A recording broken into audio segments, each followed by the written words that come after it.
My name is Nora Bennett, and I am 34 years old. 3 months ago, I buried my husband, Mark, a man who taught history to restless high school juniors and still found time to plant marigolds in our front yard. He was 36 when a sudden stroke took him in his sleep. People tell me it was peaceful. I still wake up to the sound of silence where his snore used to be. This morning, Cedar Ridge was wrapped in the kind of spring wind that carries both dust and lilac scent. At First Methodist, the church hall was still thick with the smell of wax and lilies from Mark's memorial. And yet, instead of quiet healing, Betrayal, I found myself standing in the backyard of my sister's rented duplex, clutching a wrapped toy truck, pretending my hands weren't trembling. It was supposed to be Milo's first birthday party. Balloons sagged against the siding, and a paper banner flapped with every gust. Happy first, Milo. I thought I could manage a few awkward smiles, eat a slice of store-bought cake, and leave before anyone noticed the hollow in my chest. Instead, I found my family staring at me the way people watch a fuse burn down. My sister Tessa had just tapped her plastic cup to get everyone's attention. She was glowing in a way that had nothing to do with motherhood and everything to do with performance. "Thank you for coming," she said, shifting Milo to her hip. Her voice was honey over glass. "There's something I need to share, something Mark wanted, for all of us." The yard fell still. The only sound was the creak of the swing set, wind pushing an empty seat. My father's jaw worked as if he'd swallowed gravel. My mother looked at her shoes like they'd started speaking. Tessa placed her hand on Milo's small head, stroking hair the color of wheat. Then she looked straight at me, eyes gleaming with something closer to triumph than grief. "Milo isn't Cole's son," she said. "He's Mark's, my late brother-in-law's, and Mark made sure his boy would be taken care of." She reached into her tote and pulled out a folded sheet of paper, holding it high like scripture. "This is his will. It states that half of Nora's house on Maple Street belongs to Milo now, to his real son." Someone gasped. The neighbor from across the fence whispered a curse under her breath. I felt my father shift beside me, torn between outrage and paralysis. And me, my lips pressed into a line so thin it might have been mistaken for grief.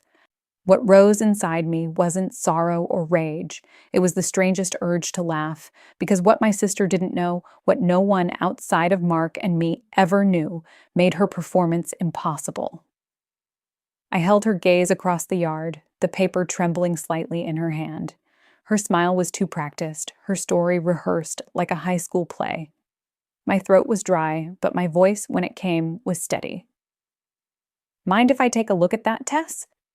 For a moment, she hesitated. Then, maybe thinking she'd already won, she walked the few steps and pressed the paper into my palm.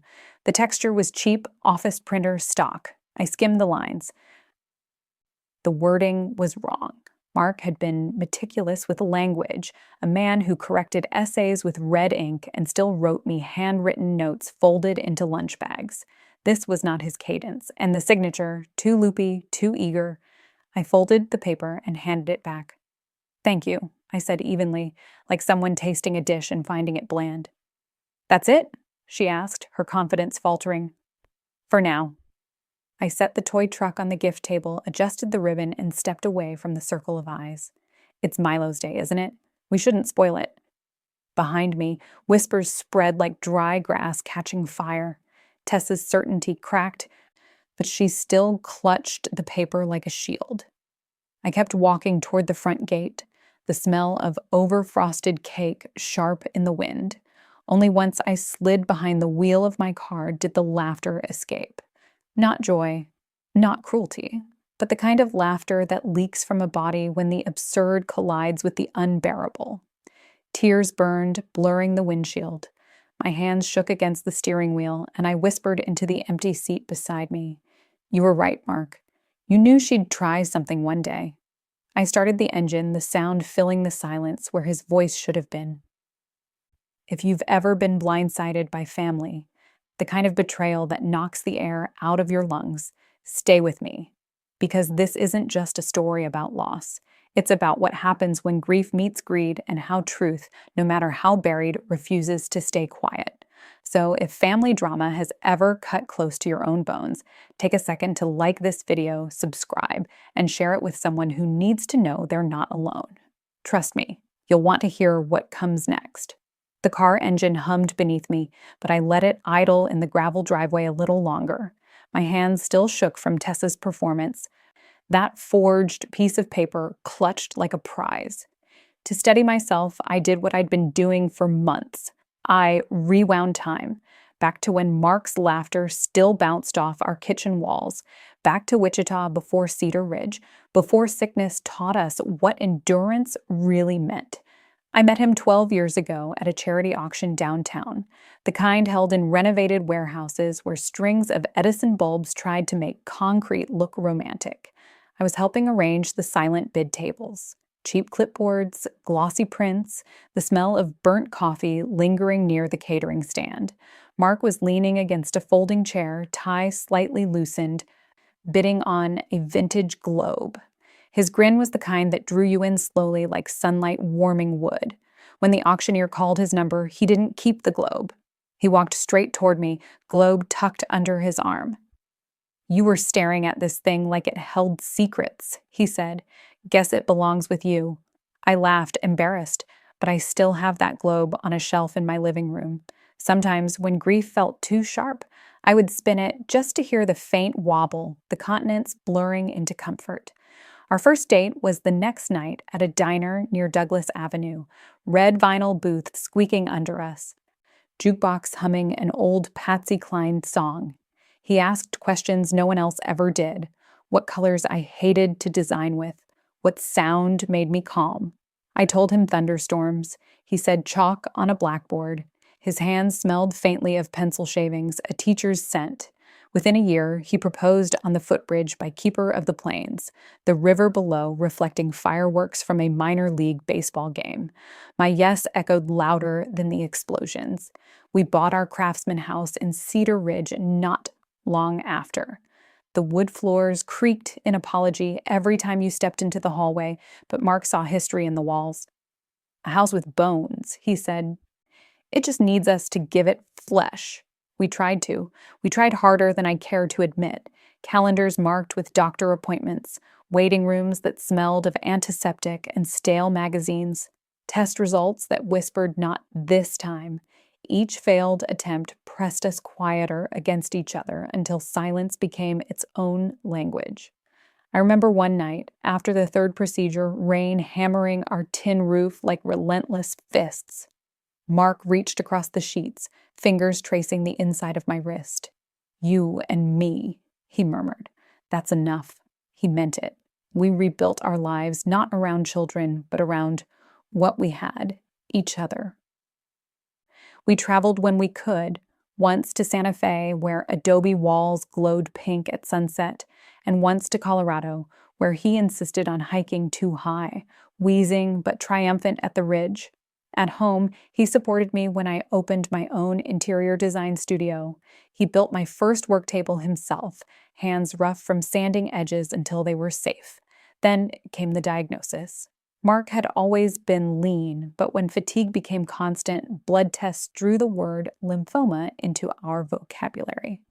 Chemo stole his hair, his weight, and some days his humor, but never his precision. He graded papers in infusion chairs, red pens scratching against lined paper while machines dripped life back into him. When remission came, we celebrated with pizza on the porch, grease staining our napkins.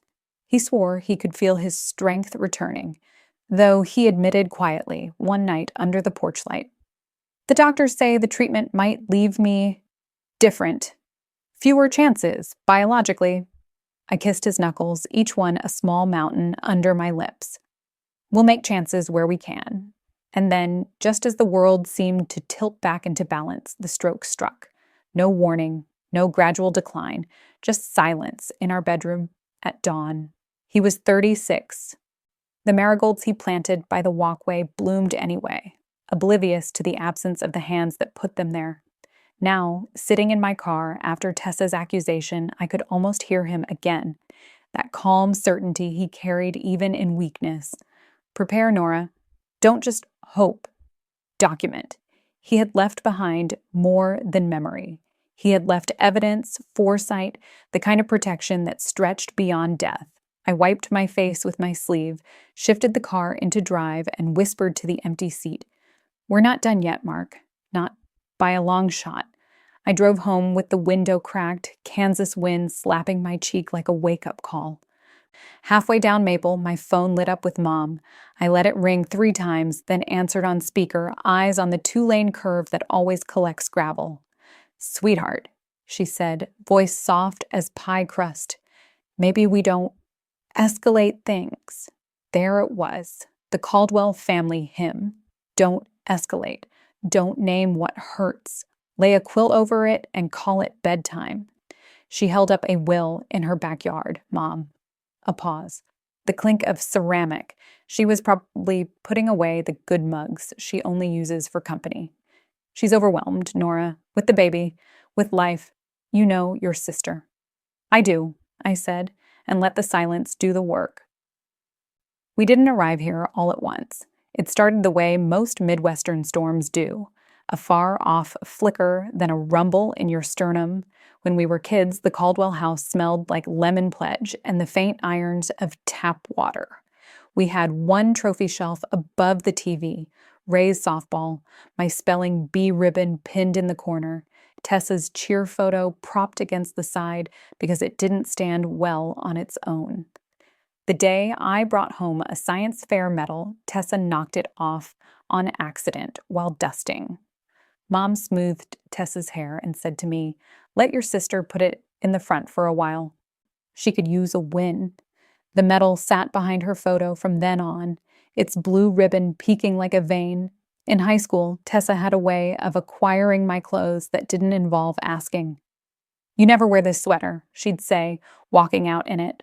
When I objected, she'd tilt her head. "It looks better on me, and isn't that the point of clothes?" Subtext. Why do you need something if I want it more?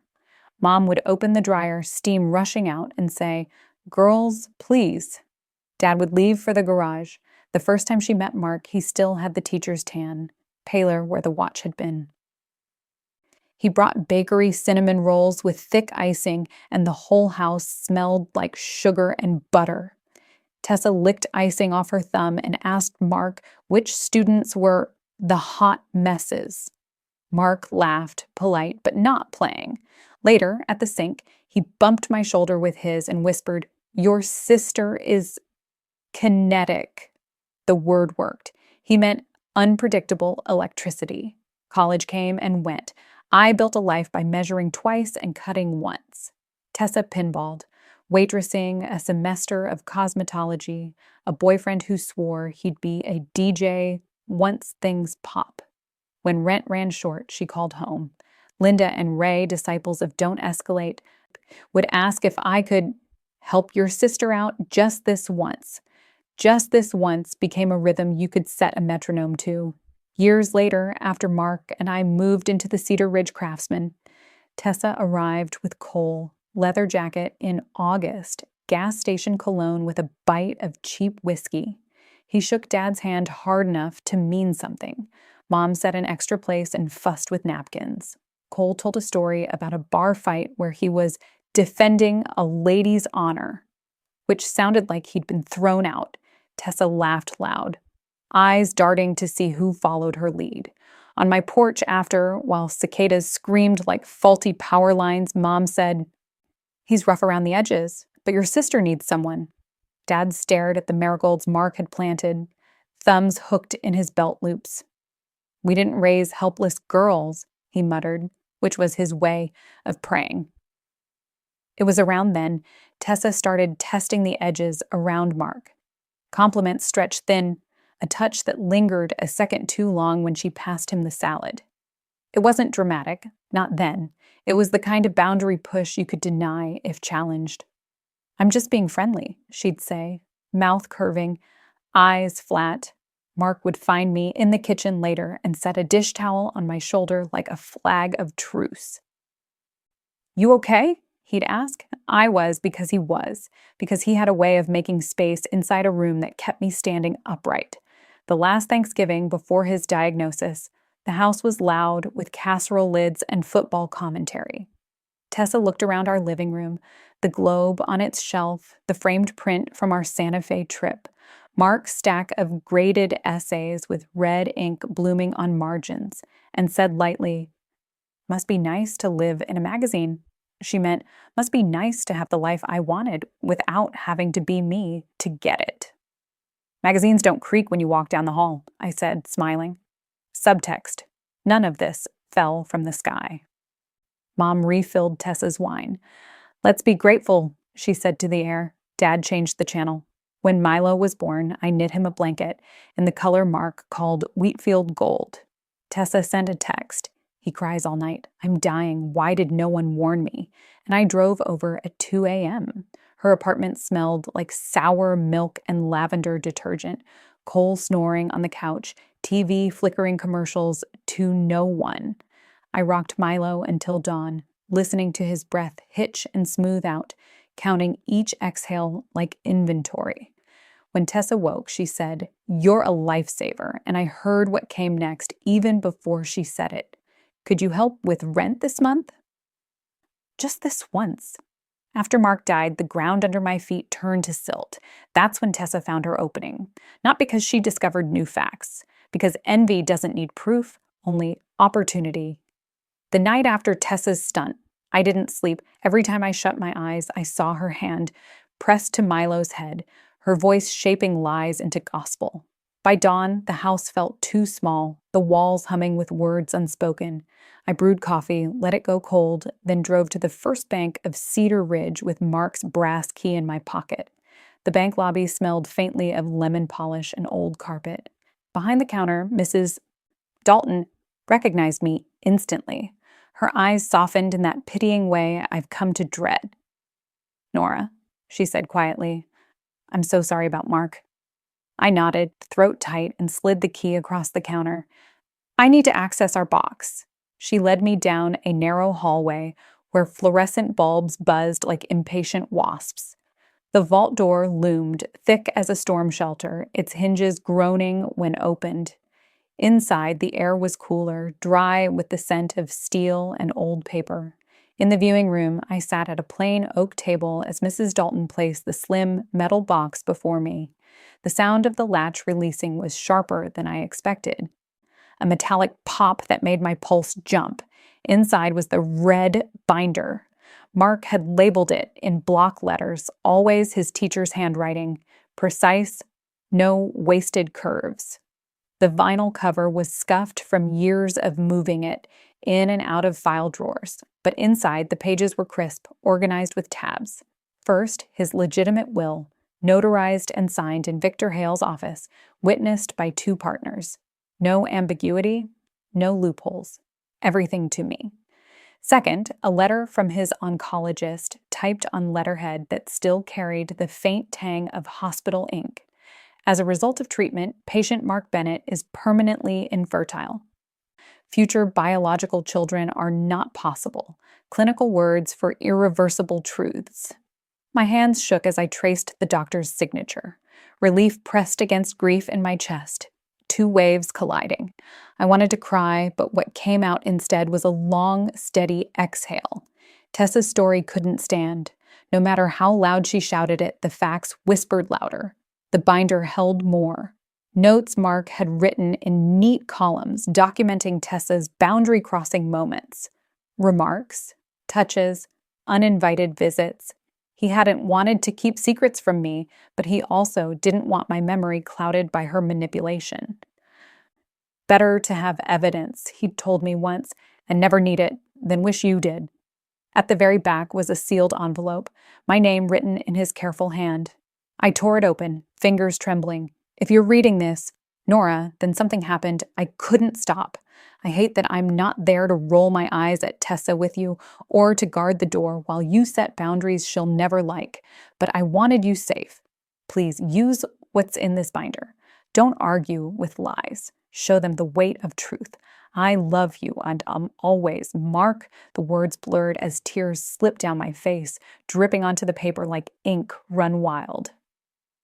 I pressed the letter against my chest, the way you hold something fragile against your heartbeat, as if it can absorb strength from you. By the time I left the bank, the Kansas sun was harsh, glaring off windshields in the parking lot. But I felt something new settle inside me. Not peace, not yet, but a steadiness. Tessa had her story, spun from desperation and envy. I had the binder, its spine heavier than any lie. Driving home, I rehearsed the truth in my head like a litany. Will, letter, notes, facts, each one a stone I could stack into a wall no storm could knock down. Because that's the thing about lies. They shout, they perform, they demand an audience. But facts don't shout. They stack. And when the time came, I would lay them out one by one until her story collapsed under their weight. The night after Tessa's stunt, I didn't sleep. Every time I shut my eyes, I saw her hand pressed to Milo's head, her voice shaping lies into gospel. By dawn, the house felt too small, the walls humming with words unspoken. I brewed coffee, let it go cold, then drove to the first bank of Cedar Ridge with Mark's brass key in my pocket. The bank lobby smelled faintly of lemon polish and old carpet. Behind the counter, Mrs. Dalton recognized me instantly. Her eyes softened in that pitying way I've come to dread. "Nora," she said quietly, "I'm so sorry about Mark." I nodded, throat tight, and slid the key across the counter. "I need to access our box." She led me down a narrow hallway where fluorescent bulbs buzzed like impatient wasps. The vault door loomed, thick as a storm shelter, its hinges groaning when opened. Inside, the air was cooler, dry with the scent of steel and old paper. In the viewing room, I sat at a plain oak table as Mrs. Dalton placed the slim metal box before me. The sound of the latch releasing was sharper than I expected. A metallic pop that made my pulse jump. Inside was the red binder. Mark had labeled it, in block letters, always his teacher's handwriting, precise, no wasted curves. The vinyl cover was scuffed from years of moving it in and out of file drawers, but inside the pages were crisp, organized with tabs. First, his legitimate will, notarized and signed in Victor Hale's office, witnessed by 2 partners. No ambiguity, no loopholes. Everything to me. Second, a letter from his oncologist, typed on letterhead that still carried the faint tang of hospital ink. As a result of treatment, patient Mark Bennett is permanently infertile. Future biological children are not possible. Clinical words for irreversible truths. My hand shook as I traced the doctor's signature.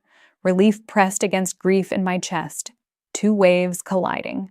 I wanted to cry, but what came out instead was a long, steady exhale. Tessa's story couldn't stand. No matter how loud she shouted it, the facts whispered louder. The binder held more. Notes Mark had written in neat columns documenting Tessa's boundary-crossing moments. Remarks, touches, uninvited visits. He hadn't wanted to keep secrets from me, but he also didn't want my memory clouded by her manipulation. "Better to have evidence," he'd told me once, "and never need it, than wish you did." At the very back was a sealed envelope, my name written in his careful hand. I tore it open, fingers trembling. "If you're reading this, Nora, then something happened. I couldn't stop.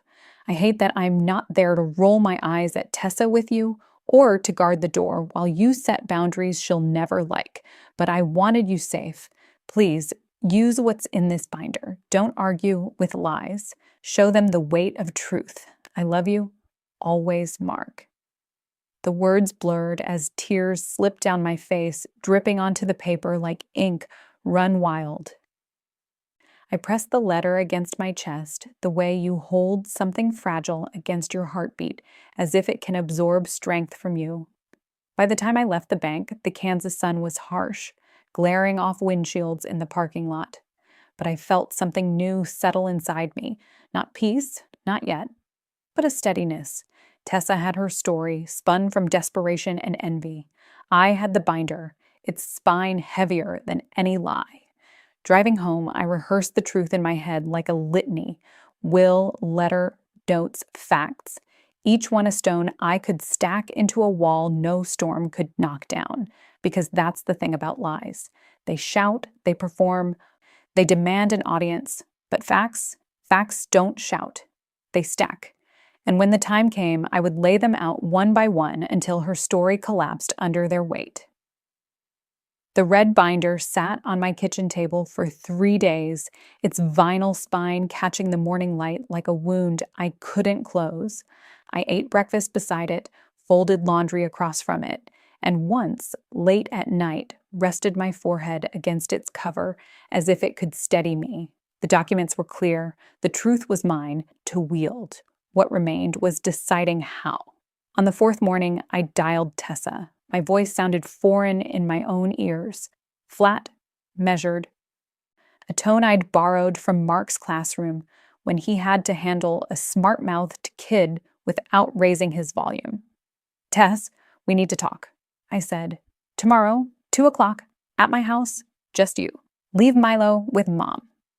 A pause, then that familiar flick of confidence through the line. "I knew you'd come around." I didn't correct her. Some truths don't need rehearsal.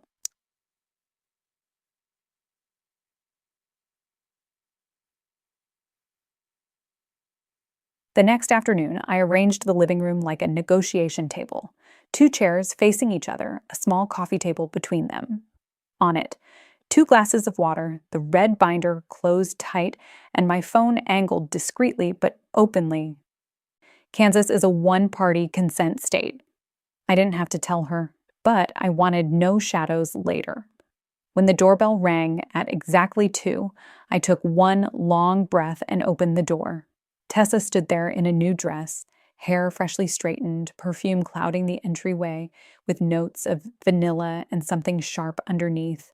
She looked less like a grieving sister and more like someone ready for an audition. "Come in," I said. She sat, crossed her legs, and smiled as if this were already settled. "So, how do you want to handle the will?" "I'd like us to record this conversation," I replied, pressing the button, "so there's no confusion later." "Do you consent?" Her brows pinched for half a second, then she shrugged. "Sure, if that makes you feel better."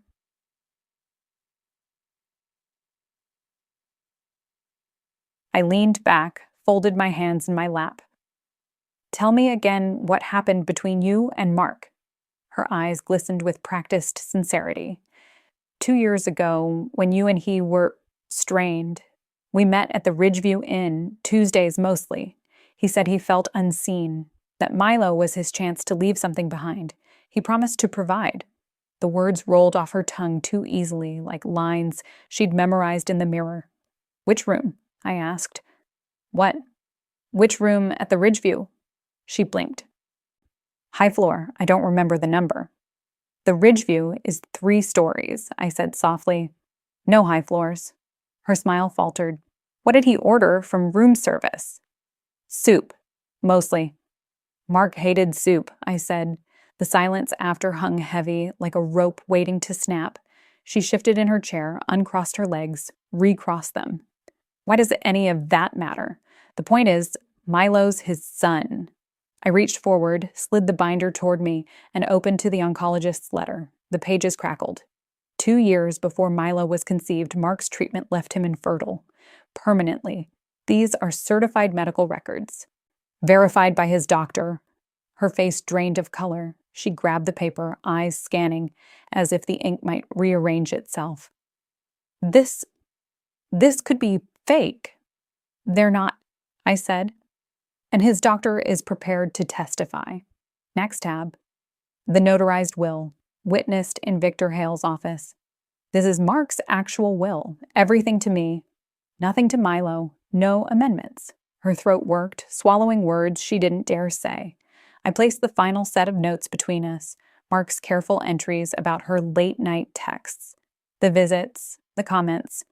"He didn't want to hurt you, Tess, but he wanted me protected. He saw this coming." She stared at the pages, and for the first time in years, I saw her without performance, just a younger sister caught naked in the beam of truth, Tears welled, smudging her mascara into gray streaks. She pressed her palms to her eyes, shoulders heaving. "I didn't know what else to do," she whispered. "I'm drowning, Nora. The rent's past due. Cole's gone. Milo needs surgery. I thought if I could make the story fit, maybe—" Her voice cracked into silence. I turned off the recorder, let the click fill the room. "You tried to use Mark's death to rewrite your life. That's not just desperate, Tess. That's cruel." She lowered her hands, eyes red, voice sharp now. "You have everything. A house, respect, his love. What do I have? Bills, a baby with a failing heart, and parents who still think you walk on water." The words cut, but beneath them was something I hadn't heard before, raw honesty. For once, envy stripped a disguise. I leaned forward, steady. "What you have is a choice. Keep lying and face charges for fraud, or tell the truth, and maybe we find a way through this for Milo's sake." Her lips parted, but no words came. She only nodded once, like someone signing a contract they never wanted to read.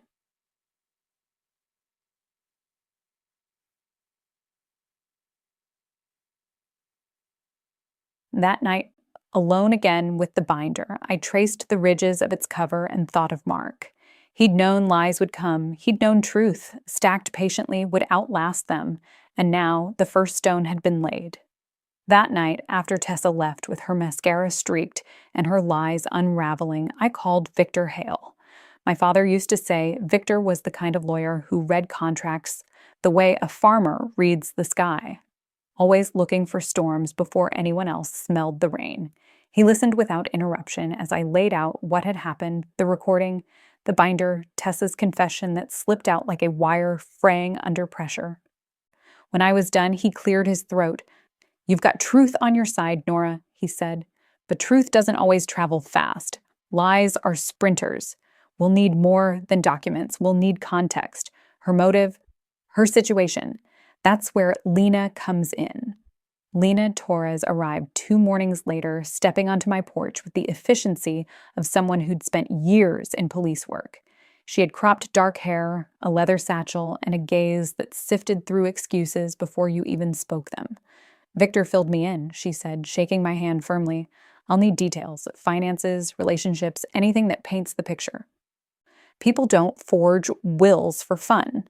We sat at the kitchen table, the red binder between us like a third guest. She opened a notebook, its pages lined with neat, slanted handwriting. "When did you last see Cole?" she asked. "Thanksgiving," I said. He told a story about a bar fight that sounded more like an eviction. Since then, he's been absent, not even at Milo's birthday. She jotted notes. "And Tessa's income?" I almost laughed. "Income? She bounces between jobs. Right now, I don't even know, but I've covered more than a few late rents over the years." Lena nodded, lips pressing together. Debt often tells the real story. "I'll run checks. Give me 3 days." Those 3 days stretched taut. I kept replaying Tessa's face as she skimmed the oncologist's letter, the way color drained like water from cloth, but pity tangled with fury, because desperation doesn't excuse betrayal and envy doesn't justify fraud. On the 3rd afternoon, Lena called. "Nora, I've got what you need. Meet me at Victor's office." Victor's office sat in an old brick building downtown, the kind where the floorboards creaked under your step and the air smelled faintly of legal pads and pipe smoke long gone. The conference table was scattered with files when I arrived. Lena stood at the head, hands on the wood. "Your sister is underwater," she began. $75,000 in debt. Credit cards maxed, payday loans stacked, medical bills from Milo's heart surgery still hanging over her. She slid a document toward me, an eviction notice. "She's 4 months behind on rent. The landlord's already filed." My stomach knotted. Images of Milo's blanket, Wheatfield gold, flashed against the stark black letters on the page. "And Cole?" Victor asked. Lena's expression darkened. "He's gone. Packed up. Moved to Tulsa with a waitress he met at the bar. Left Tessa with a baby, a stack of bills, and a handful of child support payments that barely hit $200 a month. Inconsistent at best. She flipped to another page.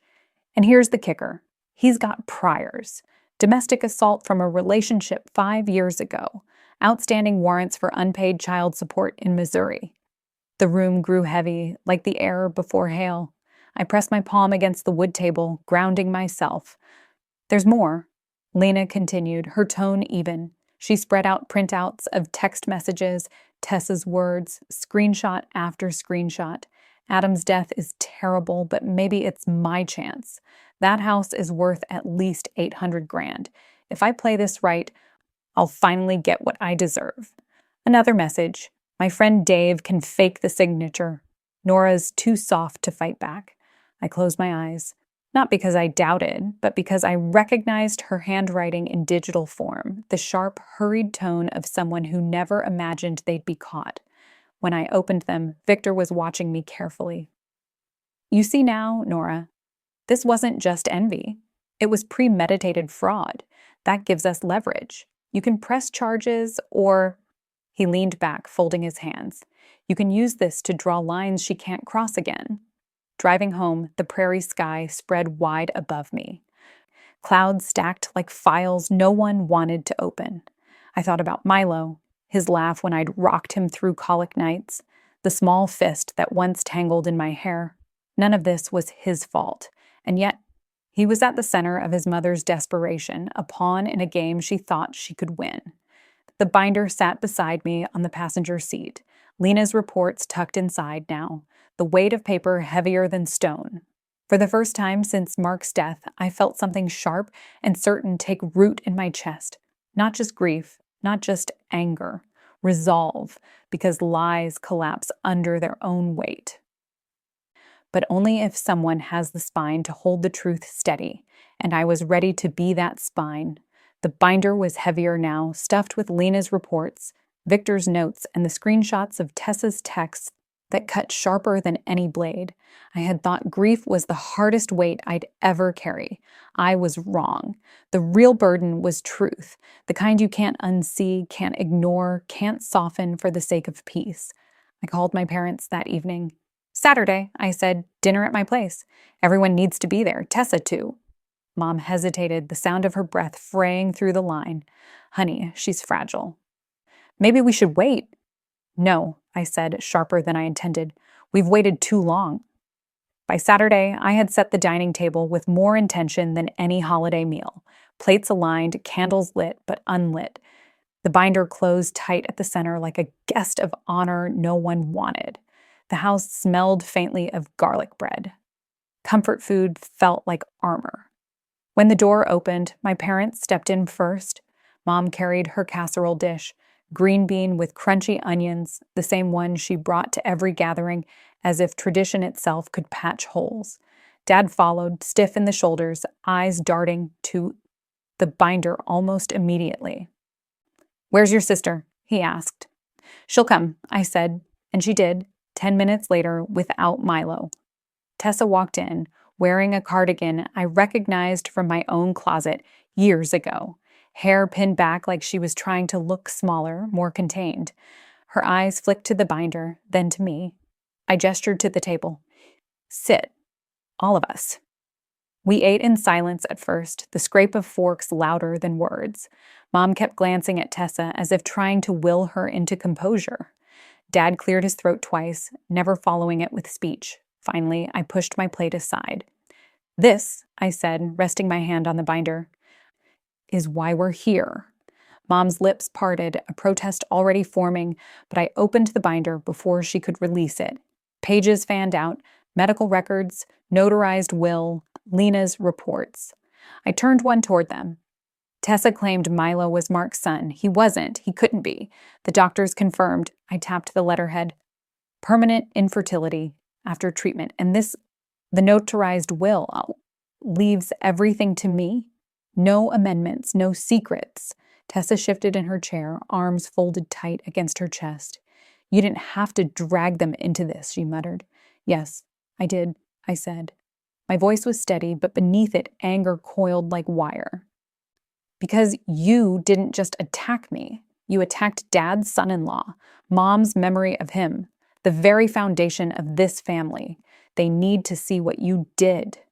Dad leaned forward, eyes narrowing at the eviction notice Lena had uncovered. "Is this true?" His voice carried the gravel of disappointment more than rage. Tessa's chin quivered, but her words came sharp. "I was drowning, Dad.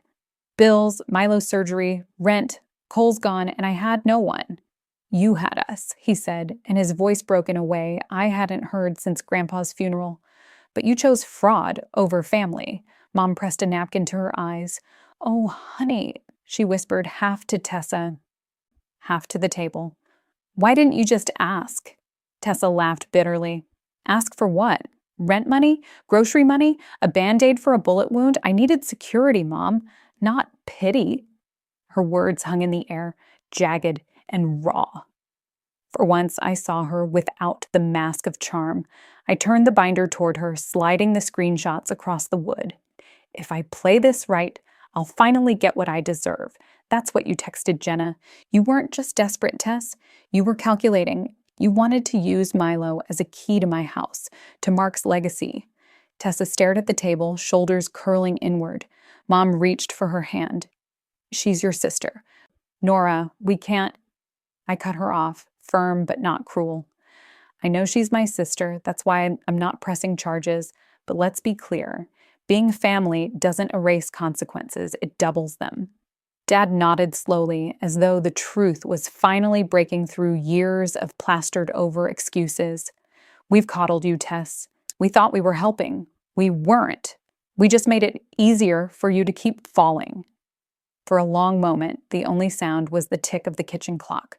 Finally, Tessa's voice cracked. "What happens now?" I met her eyes. "You tell the truth.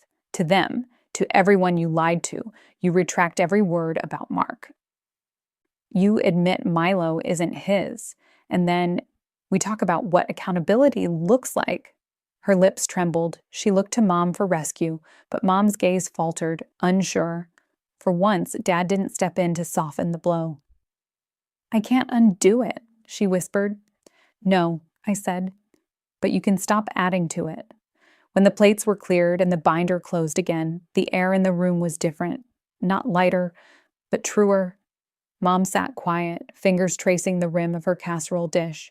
Dad stared at the wood grain of the table as if seeing it for the first time, and Tessa for once didn't storm out or throw a barb. She stayed seated, small in her chair, pack right, the silence pressing her to reckon with the walls she'd built.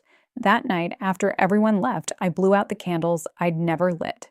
The smell of garlic and onions still clung to the air, but beneath it was something cleaner, the sharp bite of truth, lingering like fresh-cut cedar, because families don't heal on casseroles and apologies. They heal when lies are dragged into daylight and made to sit at the table. After the dinner, the house felt hollow. The garlic scent still clung to the drapes, and the table bore faint rings from sweating glasses. But what stayed most was the silence after the door shut, the kind that doesn't heal, just waits. I stacked the plates, rinsed them under hot water, and told myself the confrontation had been a beginning, not an end. Still, I lay awake that night, staring at the ceiling fan, spinning its lazy circles. The binder was back on the shelf, but its weight pressed through the walls like a second heartbeat. By morning, I knew what I had to do. Not revenge, not surrender, something in between, justice with conditions. I called Tessa the next day. She answered on the third ring, voice wary. "We're not done," I said. "I figured," she muttered. "Come tomorrow, noon, just you, and this time you're not bringing lies." She sighed, a sound sharp enough to cut. "Fine." When she arrived, she looked smaller. No dress, no perfume, just jeans, a sweatshirt, hair pulled back without care. She sat across from me at the same table where the binder had testified, but this time I kept it shut. "Tess," I began, folding my hands, "you forged a will. You lied about Mark. You used Milo like a pawn. By the law, that's fraud.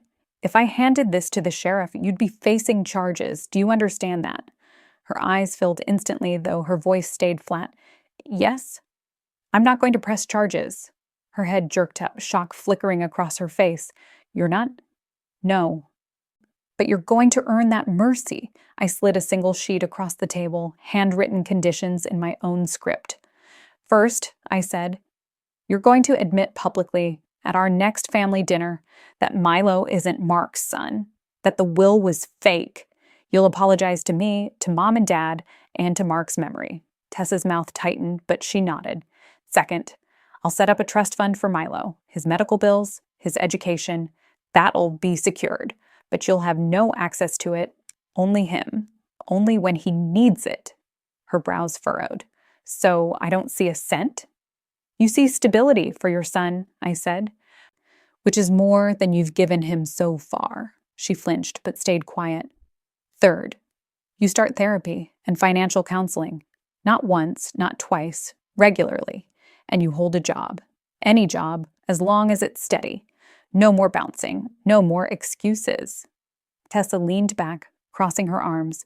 You're basically putting me on probation. Yes, I said simply. Because right now, you can't be trusted with freedom. You used it to try to burn me down. Her eyes darted to the side, blinking hard. When she spoke again, her voice cracked. Why would you even help me after all this? After I tried to ruin you? I let the question hang, then answered softly.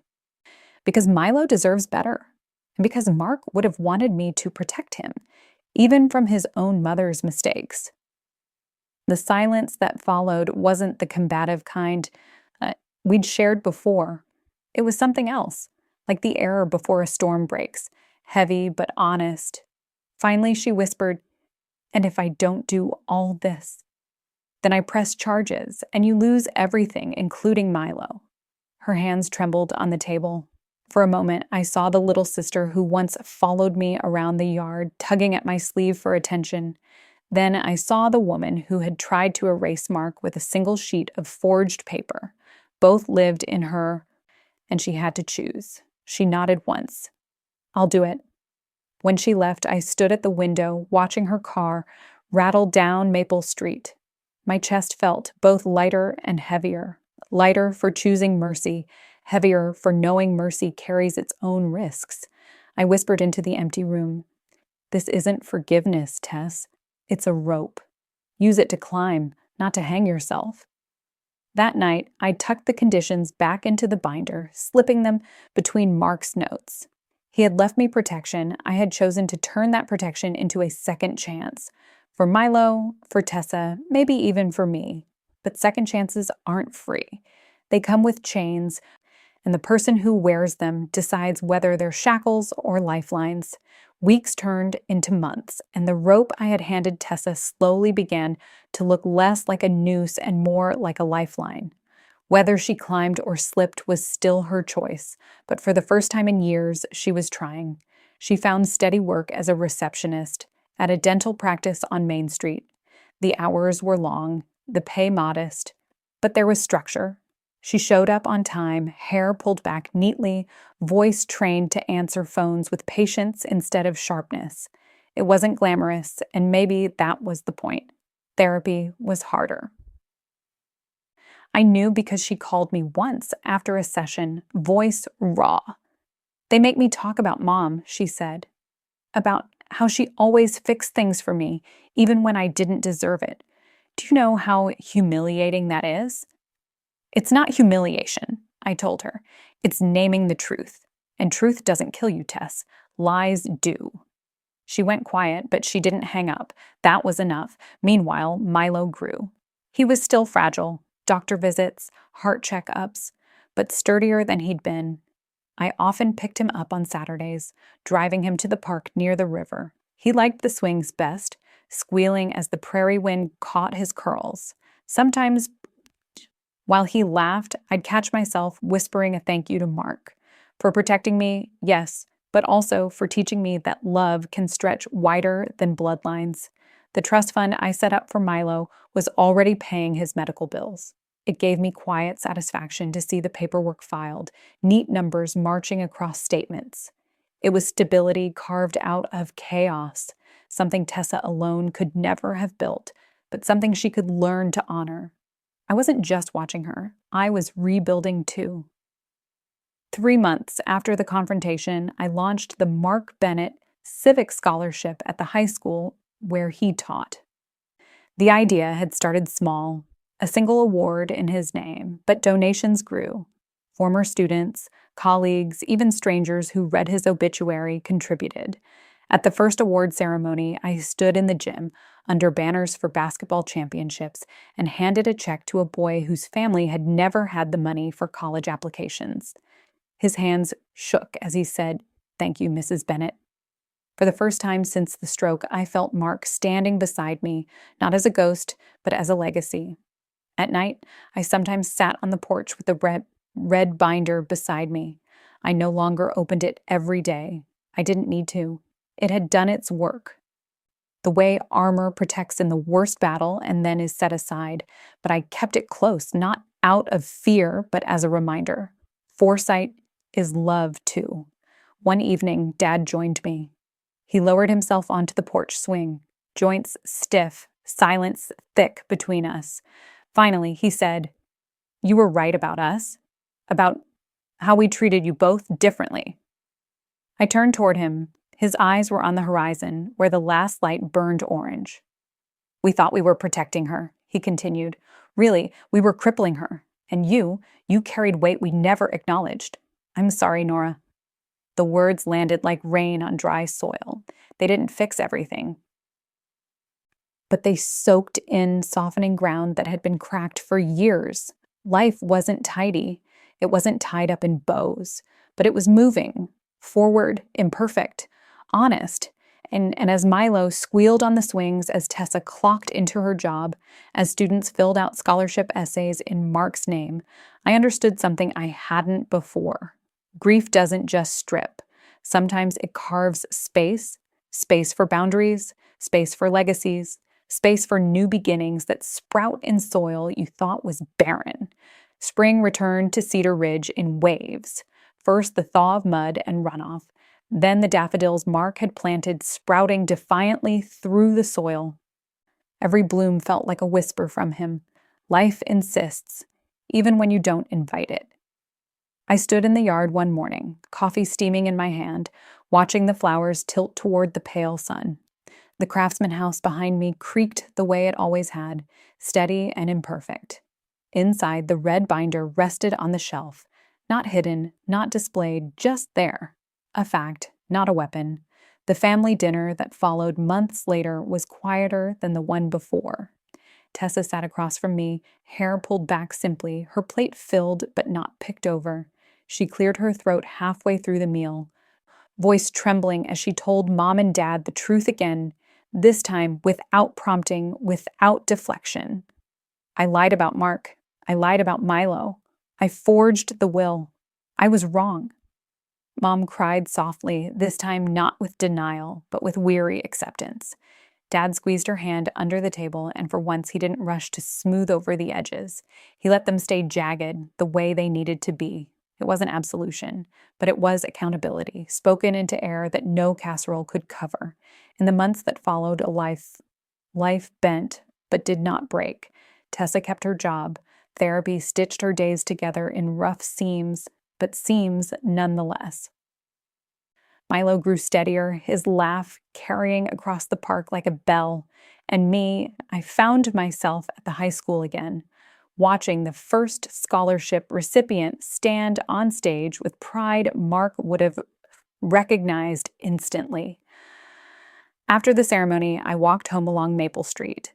The prairie wind caught my jacket, and for a moment I felt like I was walking beside him, not in grief, but in continuation. One evening, Tessa came over with Milo. He ran through the yard, chasing bubbles that caught the sunset in their fragile skins. Tessa lingered by the porch rail, eyes fixed on him. "I don't deserve this," she murmured. I looked at her. The little sister who had once envied my ribbons and borrowed my sweaters without asking. "Maybe not," I said, "but Milo does. And that's why you're still standing here." Her eyes shone, unshed tears refracting the last of the light. She didn't argue. Some truths don't leave room for debate. Later that night, I sat on the porch swing alone. The binder was inside, but I didn't need to touch it anymore. Its weight had shifted from fear to protection to reminder. a reminder that foresight can be an act of love, that boundaries can be an act of mercy, and that family doesn't mean tolerance without limits. Grief had hollowed me, yes, but it had also carved out space for resilience, for legacies, for clarity. If there's one thing I've learned, it's this: lies will sprint, truth will walk. But truth has endurance. It may not arrive with spectacle, but when it does, it stays. And families, they don't heal in the shadows. They heal in daylight, where boundaries are named and honored, even if it stings. So if you've ever had to draw a hard line with someone you love, I hope you know this. It doesn't make you cruel. It makes you whole. Protect yourself, honor the people who truly loved you, and don't be afraid to let falsehood collapse under the weight of fact. Because love isn't just soft. Sometimes it's steel. And sometimes the kindest thing you can say is, this far and no further. The daffodils swayed in the evening breeze, resilient after another winter. I closed my eyes, breathed in the sharp scent of earth and new life, and felt the smallest, quietest peace settle in. Not because everything was fixed, but because I had chosen to live in truth, and that was enough. At its heart, this story reminds us that love and family, as precious as they are, cannot survive without truth and boundaries. It shows how silence and excuses can feed envy until it grows into betrayal, and how grief can either break us or carve out the space to rebuild something stronger. Nora's journey is not about revenge or punishment. It is about choosing dignity over despair, foresight over denial, and mercy without naivety. She learns and teaches us that protecting yourself does not make you hard or selfish. It makes you capable of offering real love, the kind that protects legacies and gives second chances without losing self-respect. For many of us, especially in later chapters of life, the lesson is clear. We cannot rewrite the past, but we can decide what truths we carry forward, what lies we refuse to host, and what boundaries we set to preserve peace in the years ahead. If you have ever wrestled with family conflict, if you've ever struggled between compassion and self-preservation, let this be a gentle reminder. You are allowed to draw lines, and in doing so, you honor not only yourself, but those who truly loved you well. If this story touched you, take a moment to share your own reflections in the comments.